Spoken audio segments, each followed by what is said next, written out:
About 4 years ago, I turned two little wooden bolts, or more like plates, and I did that for testing something, I can't remember. But I just put them on the workbench, and my mom saw them there and asked if she could have them, and sure, why not? And she made this out of them. I guess I don't need to explain what it is, it's obvious. But unfortunately, it's falling apart. So now she asked me if I could make some new ones. Now I know it's not the most exciting thing in the world, but it's a great beginner lathe project, and you need nothing but the lathe for that. And everybody needs that in the house, so let's go. The old ones were made from any, I don't know, surely no hardwood. So basically they weren't really suited for that purpose, but they held up 4 years. So now I'm going to make them out of ash hardwood, and I have a piece that's enough for both of these.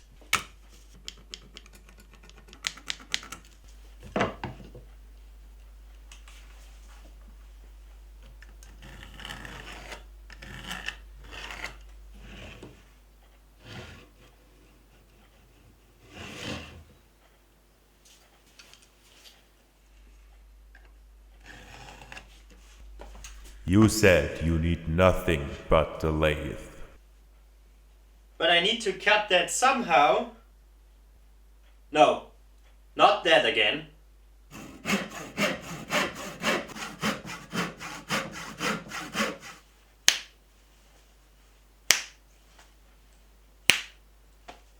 That's a better method. Of course, I cut it with the bandsaw off camera. This bandsaw blade is so dull, I think if I put it on backwards, it would cut better. Guess I sharpened this 5 times, and now the teeth are just so small that there are not enough teeth left. Let's put in a new one. I wouldn't do that with a new blade. I guess that's dull. Did you know that you can fold a small blade like this so small?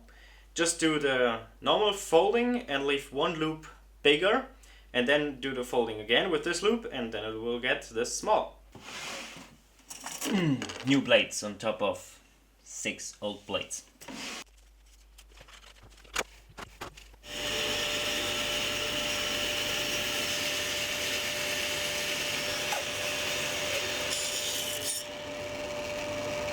One of the best things in woodworking is a new bandsaw blade. Oh my god, change your blades early enough. Okay, now enough of the off-project bull. I've cut these blanks into circles with my handsaw. Yes, I did that. So I have to remove less material on the lathe and make that faster. And now I mount this stuff to a faceplate and start turning. If you can, remove the tailstock from the lathe. We won't need it, and it's in the way. A good speed for that would be 1000 RPM. The third pulley here. First step, move your tools so you can turn and record at the same time. I'll use a bowl gouge for this. Now, if you want to get into turning and got yourself a lathe and now need tools, my suggestion, get yourself a good bowl gouge. Don't waste your money on some cheap starter turning tool set, because these tools are not good. I have one of these and I use only 2 of these tools frequently, 3 of them sometimes, and 3 of them never, because they are just not good. This bowl gouge I use for everything, and a lathe this size you can turn any bowl with that. This is a 1/2 inch or 13mm bowl gouge with a deep flute, and I got this for about 25 euros off of eBay. New, it's maybe 50 or 60. Mine was in pretty much new condition. And you really can do anything with that. Also, somewhat spindle turning, it won't work that perfectly, but it will get the job done. But get yourself a bowl gouge. And the 2 tools I do use frequently are the roughing gouge and the round big scraper. I made much bigger handles for them because the original ones that these tools come with just suck. and they stain your hands with this black color. These ones turned, of course, myself. Perfect. Now let's start turning. First, I cleaned up the front face and marked the size for the mortise where the chuck can fit into. And I also upped the RPM to 1500.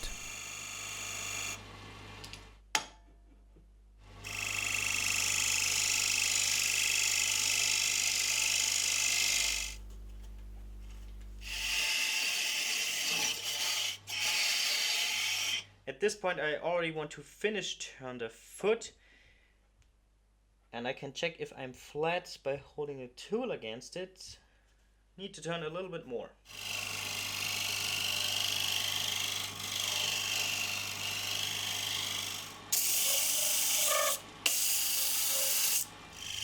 And a little shaping the outside to get it at least round. Now I can mount the chuck.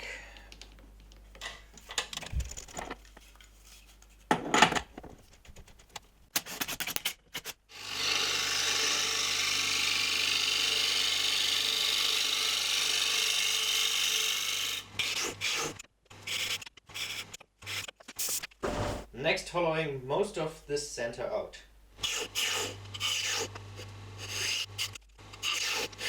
The bottom is still 8mm thick. That's good. The old ones were very tippy because they had a really small foot and were very light.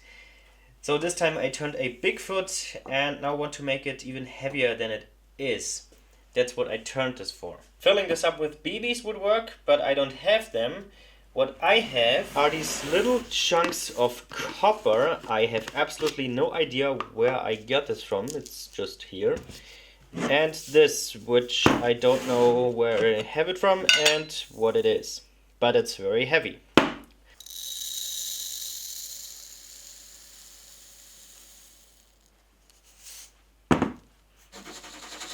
I guess it's also a good idea to add some glue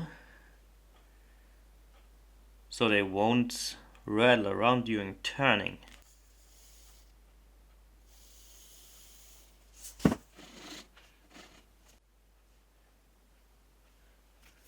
Now to close that, I already turned the second blank flat. I'll spread glue over all of its surface so that this kind of also covers the top layer with a little more glue. Also a pretty common trick, put some salt on the glue and it won't slide.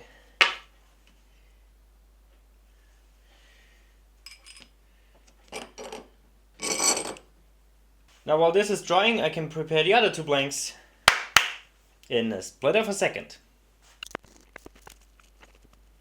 I think I should let this dry overnight so that the glue inside there now also has a chance to dry a little bit. Wow, it's amazing how fast time goes by in a video.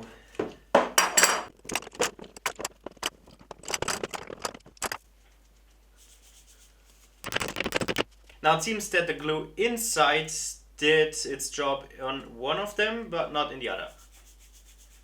Let's see how this turns. And now finish turning. The material I used was way too thick for this and I turned most of it away. But it was a piece I wouldn't have used for anything else anyways, so good for this project. I wasn't really looking for a special shape, just one that would be functional.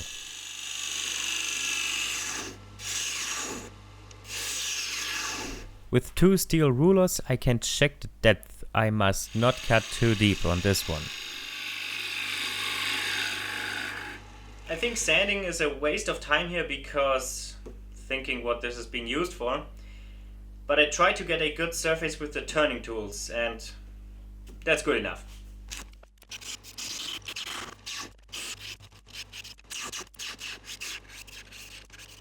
The weight and the shape of the foot surely did the trick.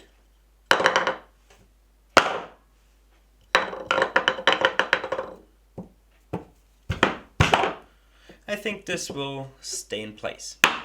At this position I can drill straight into the bowl and the brush will hang pretty much in the center. That's good.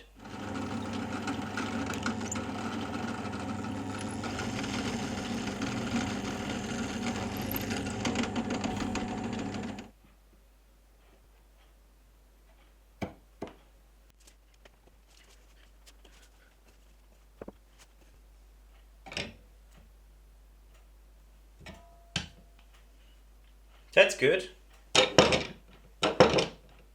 That's better. No finish on this one. I doubt that it helps anyways, so it's done now, and I'm very happy with how this came out. Well, the project is done, but who's gonna clean up that mess at the lathe? Video magic? It's broken. And now a little Q&A. What bandsaw blade is that and where can I buy it? The new bandsaw blade I put on is a M42 bimetal bandsaw blade from Tough Saws. And they claim it to be a better steel and it should last about 5 to 10 times longer than a regular bandsaw blade. My old bandsaw blade was one of their carbon blades. You will find all of that if you visit their website. And that lasted 2 years, so this blade now should last 10 years. Let's see. What lathe do you have? Do you like it? Would you recommend it? What lathe should I get as a beginner? My lathe is this one to be more exact, and I really like it and can recommend it. It's a perfect beginner lathe that does everything you need at the beginning. I only upgraded the tailstock so it will automatically eject anything that's in it when you turn it all the way back. That should be a standard feature on every lathe. But to be really honest, I wouldn't recommend this exact lathe because you should really have a look for an M33 headstock spindle with a Morse taper 2, and the same for the tailstock. There should be a Morse taper 2 in it. I think their latest model of this lathe has these features. And of course the auto eject that I upgraded later. The reason for that is the available selection of chucks for the 3/4 inch 16 threads per inch spindle are just limited to this chuck, and the selection of jaws for this is also very limited. So yeah, you get every chuck you want with the bigger spindle. Same for the Morse tape accessories. The life center came with the lathe, and this was the only chuck for the tailstock. It's not the most accurate. If it's Morse taper 2, which is also much more stable and won't vibrate as much, there you get everything. There are adapters from the smaller spindle to the M33, but if you extend the spindle by this much and then put a large chuck on that, your workpiece is then here. And this will just lead to more vibration. Therefore the lathe is then just too small. Where did you get that brush holder? Unfortunately, I don't know. We have this for more than 10 years now and bought it at some store locally. But I guess brush holders like these are still produced, so you should find one somewhere. In a video I can also move my hand extremely quickly. Now it seems like the internal glue did the job. Camera should be straight.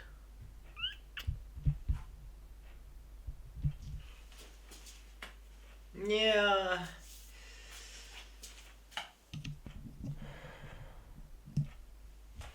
Okay. I can reuse the old holders, and last thing is mounting them. Ah! I touched the brush, but that's okay. It's a new one. I don't know if I should include that in the video.